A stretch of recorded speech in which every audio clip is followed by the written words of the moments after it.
Hello friends, आज आपण 10वीच्या प्रश्नपत्रिकेमधला शेवटचा जो प्रश्न आहे त्याच्याविषयी थोडीशी चर्चा करणार आहोत. अर्थातच हा जो प्रश्न आहे तो आहे ट्रान्सलेशनचा प्रश्न. सेक्शन 6 स्किल डेव्हलपमेंट असं त्याला म्हटलं जातं आणि ट्रान्सलेशनचा हा प्रश्न असतो.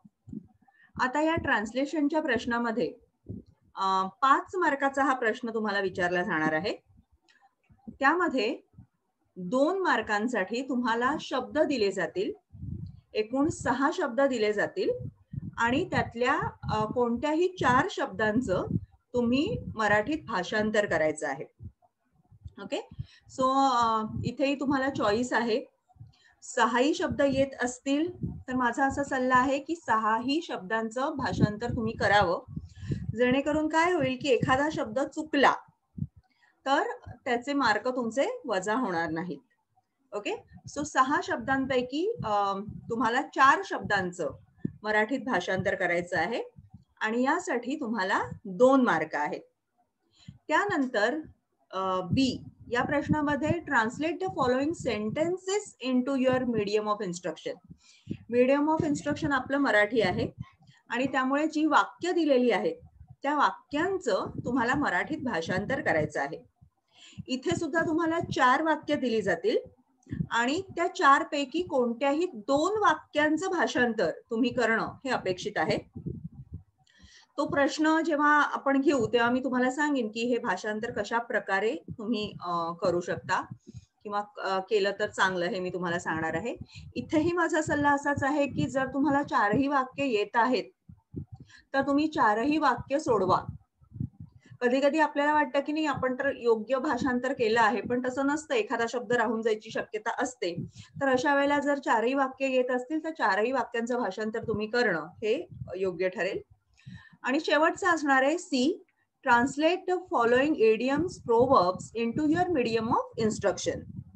ओके, सो इथे तुम्हाला म्हणी, वाक्प्रचार इत्यादी दिल्या जातील आणि त्याचं तुम्ही मराठीत भाषांतर करायचं असेल. इथेही तुम्हाला चॉईस आहे. 2 दिली जाणार आहेत म्हणी किंवा वाक्प्रचार आणि त्यातला एकच तुम्हाला ट्रान्सलेट करायचं आहे.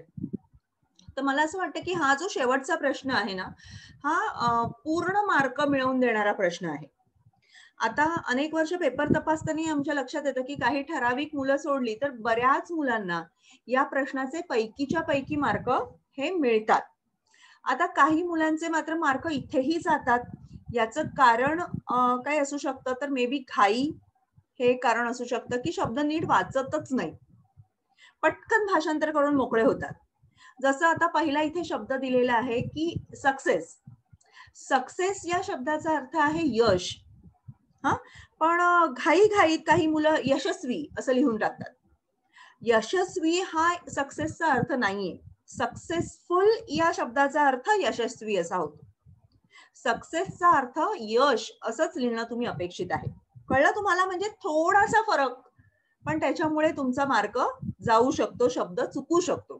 त्यामुळे पहिल्यांदा हा प्रश्न नीट शांतपणे वाचायचा आहे. कधी कधी काय होतं की सुरुवातीला तुम्ही जर पेपर सोडवताना जास्त वेळ काढलात तर मग या प्रश्नाकडे आल्यावर तुमच्या लक्षात येतं अरे बापरे, फक्त 1 किंवा 2 मिनिटच राहिले पेपर संपायला आणि मग भराभर हा प्रश्न सोडवला जातो. तर असं करू नका. वेळेचं नियोजन योग्य प्रकारे करा. हे तुम्हाला सांगण्यात आलेलं आहे आधीच की कुठल्या प्रश्नाला किती वेळ देणं तुम्ही अपेक्षित आहे वगैरे. आणि तसा जर तुम्ही व्यवस्थित वेळेचं नियोजन करून पेपर लिहिलात तर या ट्रान्सलेशनच्या प्रश्नासाठी तुमच्याकडे अगदी बऱ्यापैकी 15-1 मिनिटांचा वेळ उरतो. आणि मला वाटतं ट्रान्सलेशनच्या प्रश्नासाठी किमान आपल्याला 5 ते 7 मिनिटाचा किमान कमीत कमी तेवढा वेळ असलं हातात आवश्यक आहे. तर तेवढा वेळ आपल्याला या प्रश्नाला द्यायला हवाय, कारण एकतर हा स्कोरिंग आहे, सगळेचे सगळे मार्क मिळू शकतात. तर आता आपण पाहूया. सक्सेस मी तुम्हाला जसं सांगितलं, सक्सेसचा अर्थ आहे यश. कॉमन, कॉमनचा अर्थ आहे सामान्य. मार्केट, मार्केटचा अर्थ तुम्ही लिहू शकता बाजार किंवा मंडई, काही लिहिलं तरी चालणार आहे. त्यानंतर टेस्ट. आता टेस्ट या शब्दाचा जो अर्थ आहे तर इथे तुम्ही काही मुलं पटकन लिहून टाकतील टेस्ट परीक्षा. पण मला असं वाटतं की एक्झामिनेशन याचा अर्थ परीक्षा असा होतो आणि टेस्टला अगदी योग्य शब्द जो आहे तो आहे चाचणी. आपण बघा, आपण ब्लड टेस्ट करतो, हा म्हणजे काय करतो, रक्ताची चाचणी करतो. परीक्षा लिहिलात तर तुमचे मार्क कदाचित कापले जाणार नाहीत, पण चाचणी हा शब्द जास्त ऍप्ट होईल असं मला वाटतं. हॅपी, हॅपी म्हणजे आनंदी. डिफिकल्ट, कठीण. सोपे शब्द आहेत आणि ह्या शब्दांचे अगदी आपल्या रोजच्या याच्यात आपण जे वापरतो तसेच शब्द आहेत. तुम्हाला हे शब्द जे असतात हे धड्यात आलेलेच शब्द असतात. ओके, धड्याच्या बाहेरचे, पुस्तकाच्या बाहेरचे शब्द विचारले जात नाहीत. ओके, सो तुमचं जर शब्दसंग्रह चांगला असेल तर तुम्ही अगदी सहजपणे हे ट्रान्सलेशन जे आहे हे करू शकता. तर अशा रीतीने इथे हे शब्द आपल्याला दिलेले. आता बी प्रश्नाकडे आपण वळूया. Translate the following sentences into your medium of instruction. आता इथे जेव्हा आपल्याला सेंटेन्सेस ट्रान्सलेट करायचे असतात तेव्हा तुम्हाला मी विद्यार्थ्यांना सरळ सांगते की तुम्ही रफ करून बघायलाही हरकत नाही. रफ तुम्ही जर लिहून बघितलं पेन्सिलनी साईडला, तर उदाहरणार्थ मी वर्गात शिकवताना असं सांगते की प्रत्येक शब्दाचं भाषांतर त्याच्या खाली लिहा आणि मग वाक्य तयार करा. उदाहरणार्थ, आणि हे पटपट करायचंय काम. ट्रीज, झाडे किंवा वृक्ष. आर, आहेत. अवर, आपले. बेस्ट, सर्वात चांगले. आणि फ्रेंड्स, मित्र. पटापट मी हे शब्द खाली लिहून घेतले. मग आता माझं वाक्य तयार झालं. वृक्ष आपले सर्वात चांगले मित्र आहेत. लक्षात आलं? जर मी पटकन वाक्य असंच वाचलं आणि लगेचच तिकडच्या तिथलं ट्रान्सलेशन करून टाकलं तर मी असं कदाचित लिहू शकते, वृक्ष आपले मित्र आहेत. किंवा मग मी इथे बेस्ट शब्द गाळला. बेस्टचा अर्थ आहे सर्वात चांगले. तो माझ्या लक्षातच आला नाही. वृक्ष आपले मित्र आहेत लिहून टाकलं मी. किंवा वृक्ष सर्वात चांगले मित्र आहेत. आपले, अवर शब्द इथे आहे, हे माझ्या लक्षातच आलं नाही. ओके, तर अशा मिस्टेक्स होऊ शकतात.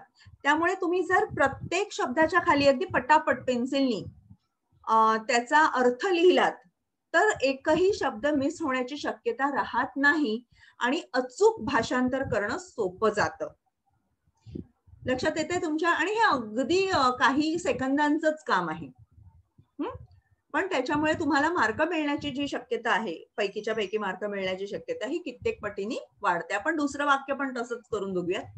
रीडिंग, वाचणे, वाचन करणे. बुक्स, पुस्तके. इज अ, आहे, इज आहे. अ, एक. गुड, चांगली. आणि हॅबिट, सवय.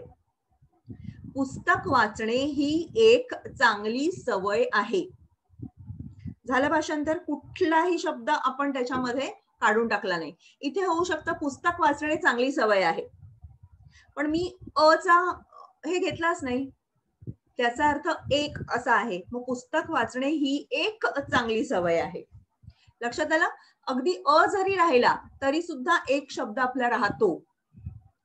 आणि जर तुम्हाला खूप चांगले मार्क जेव्हा मिळतात, अगदी चीफ मॉडरेटर कडे तुमचा पेपर जेव्हा जातो ना, तेव्हा या छोट्या छोट्या चुका कन्सिडर केल्या जातात. लक्षात घ्या. हा, तर त्यामुळे जर अशा प्रकारे तुम्ही खाली भाषांतराच्या खालीच त्याचं शब्दाचे अर्थ लिहिलेत आणि त्याचं भाषांतर केलं तर ते अधिक चांगल्या प्रकारे तुम्हाला करता येईल असं मला वाटतं. I like comedy movie. I, me. Like, आवडते, आवडतो. कॉमेडी, विनोदी. मूवीज, चित्रपट. मला विनोदी चित्रपट आवडतात. अनेक वचन आहे मूवीज म्हणून. मला विनोदी चित्रपट आवडतात. India is my country. Bharat माझा देश आहे. अतिशय सोप्या पद्धतीने तुम्ही अशा प्रकारे पटापट खाली शब्द लिहून भाषांतर हे करू शकता. त्याचं उदाहरण मी तुम्हाला दाखवलेलं आहे. आता पाहूयात C. Translate the following idiom proverbs into your medium of instructions. एक सल्ला मी इथे देईन की म्हणी आणि वाक्प्रचार यांची अनेक पुस्तकं उपलब्ध आहेत. युट्यूबवर पण आहेत. मी आता हे तुमचा लेसन तुम्हाला घ्यायच्या आधी जस्ट एक युट्यूबवर सर्च केला की आणि मला खूप चांगले प्रोवर्ब्स आणि इडियम्स हे आढळले, तिथे व्हिडिओज आहेत. ओके, तर कधीतरी वेळ मिळाला तर सहज हे बघा ना. खूपशा प्रोवर्ब्स आपल्याला माहितीही नसतात, खूपशा म्हणी आपण आता तुम्ही तरुण मुलांनी कधी कधी त्या ऐकलेल्याही नसतात. तर अशा वेळेला तुमच्या कानावरूनही त्या जातात आणि या प्रश्नामध्ये त्याचा खूप चांगला उपयोग होऊ शकतो. हा, आणि निबंधामध्ये तुम्ही त्या वापरू शकता. त्याचा अधिकचा फायदा तिथे होऊ शकतो. परीक्षकावर चांगलं इम्प्रेशन पडतं जर तुम्ही एखादी प्रोवर्ब वापरली तिथे. हा, तर बघा आता पहिलं काय आहे, service to man is a service to God. याचा अर्थ काय आहे, जनसेवा हीच ईश्वर सेवा. शब्द आता एक लक्षात ठेवा, आपण वाक्याच्या इथे म्हणजे जिथे वाक्य सेंटेन्सेस ट्रान्सलेट करायचे तिथे शब्दशः भाषांतर केलं म्हणजे प्रत्येक शब्दाच्या खाली त्याचा अर्थ लिहिला आणि त्याचं भाषांतर केलं. हाच नियम इथे लागू होणार नाही. तुम्हाला इडियम्स किंवा प्रोवर्बचं तसंच्या तसं शब्दशः भाषांतर करायचं नाही आहे. तसं करणं अपेक्षितच नाही. हा, नाहीतर इथे काहीतरी भलताच अर्थ निर्माण होईल. सर्व्हिस सेवा, टू मॅन माणूस, इज आहे, सर्व्हिस सेवा टू गॉड देव, मग काहीतरी विचित्रच वाक्य तयार होईल फक्त हेच शब्द आपण वापरून वाक्य तयार करायचं ठरवलं तर. ओके, सो त्यामुळे असं करू नका. नेहमी मला एक गंमत आठवते की काही ह्यांचं की बोलून चालून शिवाजी पडला शूर या वाक्याचं भाषांतर किंवा या वाक्याचं इंग्रजी रूपांतर असं केलं होतं की walking talking Shivaji fall brave. पण ते तसं होत नाही, ते चुकीचं आहे. ओके, तर अशा प्रकारच्या चुका आपण करू नयेत. तर त्याच्यामुळे म्हणी आणि वाक्प्रचार जिथे असतील तिथे शब्दशः भाषांतर करण्याच्या भानगडीत पडू नका. Service to man is a service to God याचा अर्थ आहे जनसेवा हीच ईश्वर सेवा. A stitch in time saves 9. वेळीच घातलेला, इन टाइम म्हणजे वेळीच घातलेला एक टाका पुढील 9 टाके वाचवतो. यासाठी मात्र तुम्हाला थोडंसं मी मगाशी सांगितल्याप्रमाणे तुमचं वाचन असणं आवश्यक आहे. थोड्याशा म्हणी आणि त्याच असतात, म्हणजे काही फार वेगळ्या म्हणी घालत नाहीत आणि इथेही तुम्हाला चॉईस आहेच. कुठली तरी एक म्हण तुम्ही अगदी सहज ओळखू शकता.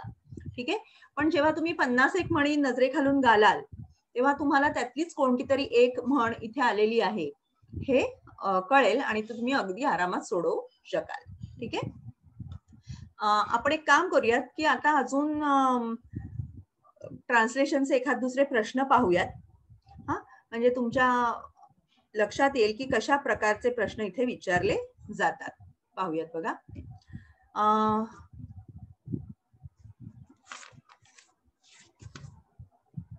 चला, पहिला आहे translate the words into your mother tongue. Information. Information म्हणजे माहिती. दुसरं बेगर. बेगर भिकारी. धड्यातलाच आहे ना तुमचा शब्द हा. सक्सेस.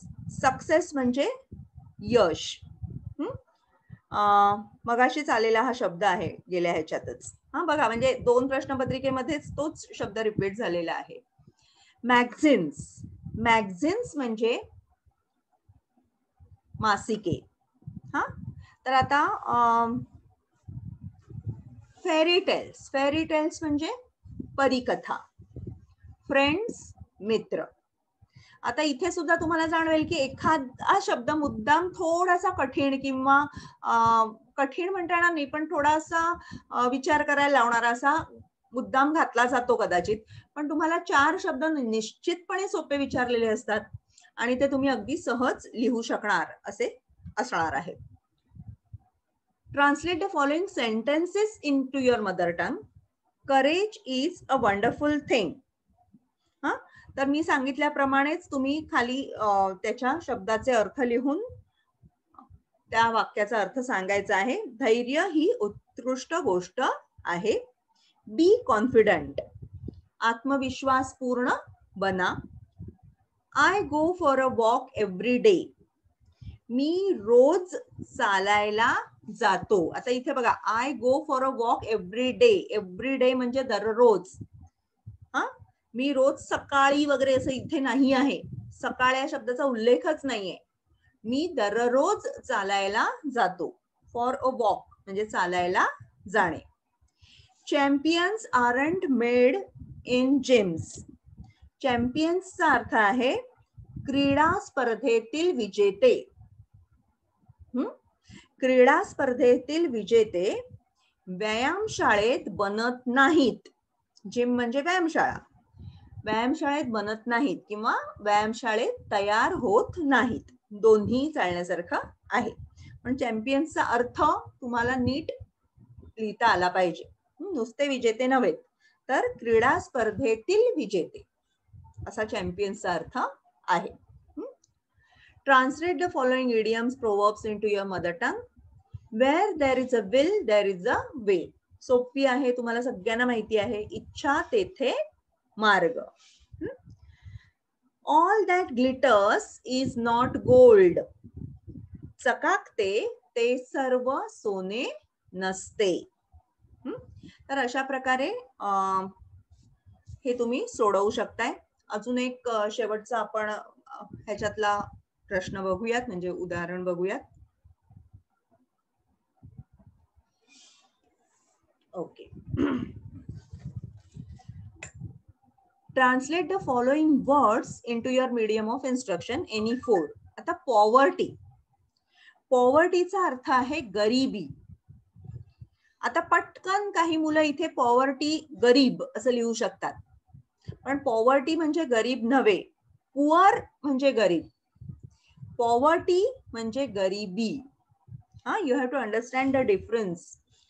त्यानंतर अवॉर्ड, अवॉर्डचाही अर्थ आपण पटकन लिहून टाकू. अवॉर्ड बक्षीस. चूक आहे का असं म्हणताय, आय डोंट नो, पण मला असं वाटतं की अवॉर्ड म्हणजे पारितोषिक, प्राइज म्हणजे बक्षीस. हा, तर सूक्ष्म फरक आहे पारितोषिक आणि बक्षीस, आणि त्यासाठी वेगवेगळे शब्द वापरले जातात. मला एखादा अवॉर्ड मिळालं म्हणजे असं असतं की एक मोठा जो पुरस्कार असतो त्याला अवॉर्ड असं म्हणतात, पारितोषिक किंवा पुरस्कार. आणि छोटे मोठी जी असतात त्याला आपण प्राइज म्हणतो. मला प्राइज मिळालं, चमचागोटीमध्ये मला प्राइज मिळालं. चमचागोटीमध्ये मला अवॉर्ड मिळालं असं कोणी म्हणत नाही. लक्षात येते का? तर अशा रीतीने हा छोटासा फरक त्याच्यामध्ये आहे. तर अवॉर्डचा अर्थ आहे पारितोषिक आणि प्राइज म्हणजे बक्षीस. पुरस्कारही लिहू शकता, अवॉर्ड म्हणजे पुरस्कारही म्हणू शकता. हेल्थ, हेल्थ म्हणजे आरोग्य. वर्ल्ड, वर्ल्ड जग. फायनल, पटकन शब्द अर्थ लिहिला जाईल कदाचित शेवट, बट फायनल या शब्दाचा अर्थ शेवट असा नाहीये. फायनल या शब्दाचा अर्थ आहे अंतिम. मी फायनल राऊंड मध्ये पोहोचलो म्हणजे मी अंतिम राऊंड मध्ये पोहोचलो असा त्याचा अर्थ होतो. ठीक आहे. सो फायनल इज अंतिम. एक्झाम्पल, उदाहरण. बघा, म्हणजे असे काही शब्द आहेत की जे वर पाहता आपण पटकन त्याचा अर्थ सांगून मोकळा होतो, पण थोडासा विचार केला तर आपल्याला कळतं की नाही, आपल्या डोक्यात जो शब्द आला होता तो बरोबर नाहीये. सो ह्याच्यासाठी थोडासा वेळ त्या शब्दाला आपल्याला द्यावा लागतो, थोडासा विचार आपल्याला त्याच्यासाठी करावा लागतो. हे तुमच्या लक्षात आलं असेलच. ठीक आहे. पुढे बघूयात. Translate the following sentences into your medium of instructions. Don't use mobile phone while driving. Don't use, वापरू नका. मोबाईल फोन, आता मोबाईल फोनला काही मुलांना आयुष्यभर मोबाईल मोबाईल असंच ऐकलेलं आहे. तर कदाचित माहित नसेल, पण मोबाईलचा मराठी अर्थ आहे भ्रमणध्वनी. लक्षात ठेवायचं, भ्रमणध्वनी. व्हाईल ड्रायव्हिंग म्हणजे वाहन चालवताना. मग कसं येईल? वाहन चालवताना भ्रमणध्वनीचा वापर करू नका. ओके, समजले? पुढे, the bowler needs enough rest now. Bowler हा मराठी शब्द आहे गोलंदाज. नीड्स गरज आहे. इनफ पुरेशा. रेस्ट विश्रांती. नाव आता. गोलंदाजाला आता पुरेशा विश्रांतीची गरज आहे. यानंतर आहे माय फेवरेट कलर इज रेड.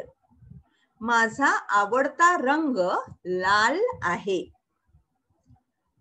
त्यानंतर शेवटचं आहे इंडिया इज माय कंट्री.